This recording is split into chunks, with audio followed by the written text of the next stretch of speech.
Tegeza bannayuganda n'abannakibiina kya National Unity Platform vetting process etunuulira obusobozi bwa buli candidate yatandise dda ssaawa 2 ez'okumakya era omulimu gugenda bulungi naye numbers nga bwe twazimanya nti nnyingi era tulisogenda tugezaako okuteekateeka programu yaffe okulaba nti buli candidate gwe twasalawo olunaku olwaleero tumukolako. Tuba tulina vetting teams 3 naye olw'obungi bw'abantu baffe twongeddeko ey'okuna. Naye tusaba bakandisi baffe mwenna mubeere bagumiikiriza kuba tugenda kukola okola nti mwenna tubamalawo olunaku olwaleero tukola constituency buli constituency. Olwaleero tukoze ku Nakawa West nga constituency, ne tukola ku Lubaga North nga constituency, ne tukola ne ku Kawempe South nga constituency, nga tukola ku ba road councillors ne ba councillors baffe ab'amagombolola. So mulimu gutambula bulungi, so far so good.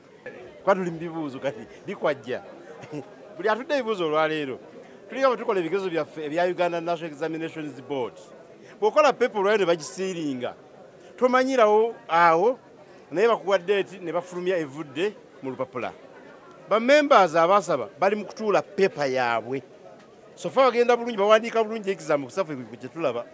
Naye nga tumaze okugolola ne tukola assessment ya marks ya results ne tuteeka tuziyisa mitendera mwe zirina okuyita, tujja kuziwaayo ne ground nga tugitunuulidde, tujja kulangirira tuzifulumye nga bwe mulaba Minister wa Education bwafulumya results ezivudde mu bigezo by'abaana. So tusaba nti bw'omaliriza okubeera vetted genda okole emirimu gyo olinde ekirangiriro kya results. Baggalawo nga 25 ground assessment yatandika ye paper 2 eno etandise lwaleero paper 1 eno ye paper 1 naye eno ye technical paper eraga obukugu bw'omuntu mu kumanya mu palamenti mu council mu LC3 mu LC5 osobola okukiikirira abantu. Eno paper ya bukugu eri ya buwagizi ku ground. Paper zombi zitambula tuli mu kuzikola. Mwebale nnyo mwebaliye. Erinnya n'eddoboozi nze Musawo Shamim Nambasa nga ndi munnakibiina kya National Unity Platform nesimbyewo ku kifo ky'obwa Lord Councillor omukyala atwala Kawempe South. Era leero lwe lubadde olunaku olusooka olw'okusunsulwa oba lwe tuyita vetting nga era Kawempe South fe abamu ku basookeddwako. Tugenzeeyo process tebadde envi okuviira ddala we tutuukidde wano oba tuyisizza bulungi ne batuyingiza ne batubuuza ebibuuzo. Ebibuuzo tebibadde bizibu kubanga badde batubuuza bakubuuza nga ggwe omuntu ki oli bukulembeze ki bwe wali obaddeko experience yo ne bakubuuza biki byogenda okukolera ekibiina naye n'ogezaako okulaba entegeera yo y'ekibiina core values ze tutambulirako, principles ki ze tuliko, ideology ki gye tuliko ffe ng'ekibiina. So ndi mwesimu nnyo nti byesinga bye bambuuzizza mbadde mbimanyi kubanga ndi munnakibiina era nga byentambulirako mbitegeera bulungi. Kkiriza bulungi nti enkola eno yentuufu mu kiseera kye tulimu n'embeera gye tuwangaaliramu kino kye kirina okukolebwa kubanga bwe tulaba buli obumyufu for example obadde mu NRM omuntu ajja n'ayiwaawo ssente ne bamulonda bulonzi naye naffe ng'ekibiina tukimanyi nti ekiseera kye tulimu gavumenti egezaako nnyo tuyingira. So bwe tubeera ne processing eyo nga buli ajja aba agenda kulonda bayinza otuteekamu abantu nga si baffe bannubu. Naye nekirala ndi musanyufu nti buli kimu kye bakola oba buli kimu ekibiina kye kikoze kiri mu lwatu era kiri mu bwerufu. Abantu babadde bagamba nti tiketi za kutunda wakuwaayo ssente, ze sinalaba ssente zonna zikola ki ziyitingana wano ku kibiina era ne bambuuziza ebya ssente temubadde. So nzikiriza era ndi musanyufu nti ekibiina kivuddeyo ne kikozesa enkola eno era mmanyi omuntu waviira eri aba ategedde oba ayiseewo oba tayiseewo mu kakunguuta ako ke tubaddemu.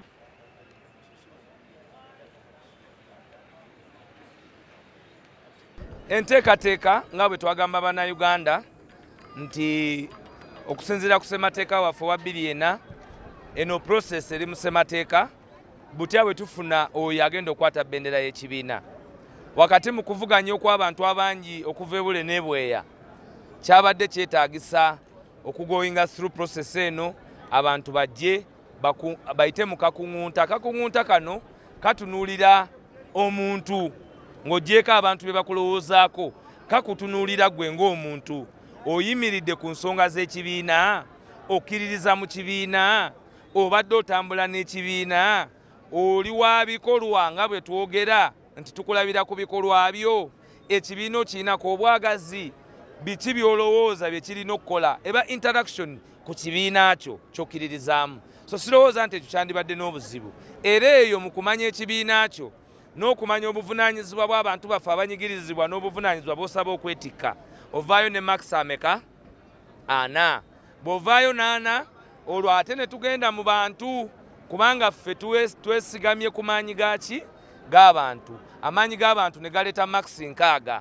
Makisi ezo 6 bwe zigattibwa n'entegera y'ensonga z'ekibiina n'obulambulukufu bwo, kuba tulinayo abantu nga bakansala twali twabawa kaadi yaffe ne bagenda ne bakiika ne balonda sipiika nga w'NRM, ate nga bakomyewo era ne basaba tiketi wano mu vetting bwe bannyonnyola.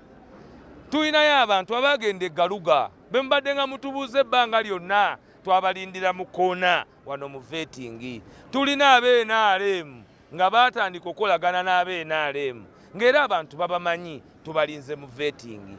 Bwe tunaamala awo tufulume tugende eri mu bantu ku ground, kuba ffe tuli ku maanyi g'abantu, era nayo tujjeyo amawulire, tujje eno tulangirire tugambe nti bannayuganda eyeetisse bendera yono nga yasaanidde ku lw'ekibiina kya National Unity Platform. Mu kusunsula divisions ez'enjawulo, so division omuntu gwe mwogerako ye John Mary Ssebuufu. John Mary Ssebuufu yayongerwa akakiiko kano olw'obukugu bwe. Nga mwenna bwe mumanyi nti akakiiko akakadde konna kumpi kakola ki? Kawumuzibwa, kasaba okuwummula. Kakati nga tetuyinza kukwata kakiiko kapya ne tujjawo all the experience.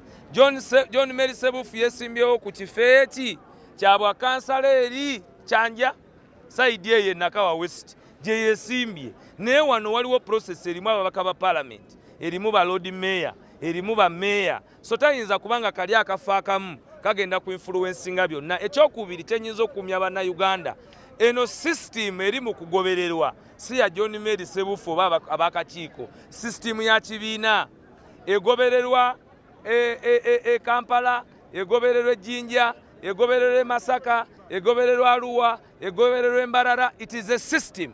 So these people are only anchoring the system. So system eri watertight, era ejja tuwa omuntu omuki omutuufu. Neera John Mary Ssebuufu tagenda kuba na kyaganya kubuuza abo baavuganya nabo biki bibuuza. Agenda kwata division ndala, ate olwo naye system naye mukunye kuki kulwayo. Temutya system eno yali esuddeko abali ku mwanjo nga batesitesi.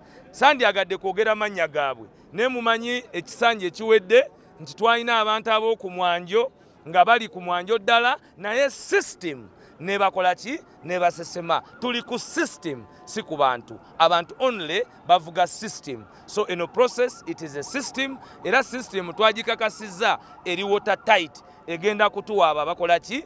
Mwe mulinde, ate lwaki twogera mulinde. Amaziga mujagalaba nga gabakaaba mwe mubuuza n'oyo akaabye, kubanga tutaddewo system.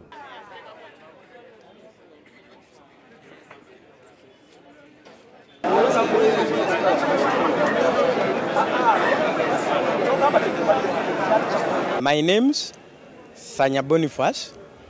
I'm one of the contestants in Nakawa 1 and Nakawa West constituency. I'm contesting as a Lord Councillor in Nakawa 1 electoral area, Kampala district. The exercise for us as a NUP party, we chose not to go for primaries, but the party chose vetting exercise. It is part of it is in our constitution that we may use vetting or primary or any other method to get candidates. And I want to thank the party that vetting, at least it is better than that of NRM primary where people line up, they fight, but for us, you come, they vet you, you go. There's nothing like a fighting. Yeah, it brings peace among our voters, our supporters, no fighting. But there's a challenge in this exercise whereby we, like especially me, as a candidate in Nakawa 1 electoral area, that one of the competitors is the one heading the exercise, and that is not other than Ssebuufu John Mary. He's the one responsible for election in the Buganda region, and again, as well as him being a candidate on the position of Lord Councillor Nakawa 1. Me as a candidate, as a fellow competitor, I see that that is unfair, because you can't be a reef, a linesman, a player, a official, everything, because he's the one. And even on Saturday we had a meeting with him. He said, I have all questions that are going to be asked in the vetting committee. And indeed, because he's the one leading the team in Uganda. And we asked him, are you a candidate? Because he has not been on the ground. Nowhere to be seen. Have been asking, where is he? Where is he? He keeps quiet. Even on Saturday he said, I'm not coming as a candidate. But we were surprised when we reached here, reading names of candidates who are contesting as Lord Councillors in Nakawa West. He was among them. And he ran away surprised. He entered the office. We just heard that he was vetted from the office. That is not transparent. My appeal to the party, that let the exercise be transparent, especially to the position of Lord Councillor Nakawa 1, where it takes Banda Parish, it takes Chambogo Complex, Chiwature Parish, Tinda Parish, Bukoto 1 Parish, Bukoto 2 Parish, and Chanja Parish. And I want to assure voters that me, as Sanya, you know me very well, I have been moving, asking you for support, and you have vowed to support me. Even if he takes a card as him, because he's the reef, he may say no penalty. And he takes the win. But just I'm coming as a Lord Councillor, because on that position, the exercise is not fair. My appeal to the party, that let the party consider our complaint that you can't be the head of Buganda Regional Election Management Committee, as well as a candidate. However much the party, our old party constitution accepts that. But it is unfair. We are blaming this thing for NRM, that NRM, we are tired of you. But even it has started happening in NUP, that you find someone is a reef, is a player. Now he may say it is a penalty. He may say, now for you, I'm giving you a red card. That is unfair. That is my cry to the party. And I want to assure people that I have come, they have finished to vet me. They asked me every question that they asked me. Indeed, I am sure I scored it. Because I had a document supporting every question they asked. They asked whether I have ever gone through any UP School of Leadership. I showed them the certificate. They said, we didn't know that you were part of the school. I told them I was even the leader of professional class this year, 2025. Then they said, we wish you the best. Now I want to assure my people of Nakawa 1 constituency that I'm coming, come what may. If they don't give me the card, I will come as independent, obvious, because the exercise is not fair. Commissioners ba NUP, ba consultants ba party, tulina kufuna abantu ba NRM, baje ba vetting in national unity platform. Tulina kufuna abantu abalina obusobozi mu kibiina bakole omulimo. Naye kye batulira okukola nti candidate tulina omuntu ng'ali conflicted, awo tumugjawo akakiiko ne kasobola okubeera independent n'abeera vetted.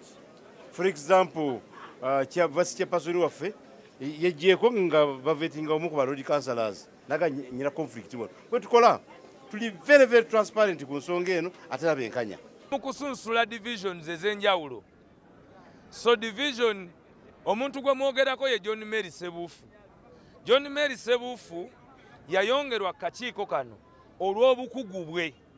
Nga mwenna bwe mumanyi nti akakiiko akakadde konna kumpi kakola ki? Kawumuzibwa, kasaba okuwummula. Kakati nga tetuyinza kwata kakiiko kapya ne tujjawo all the experience.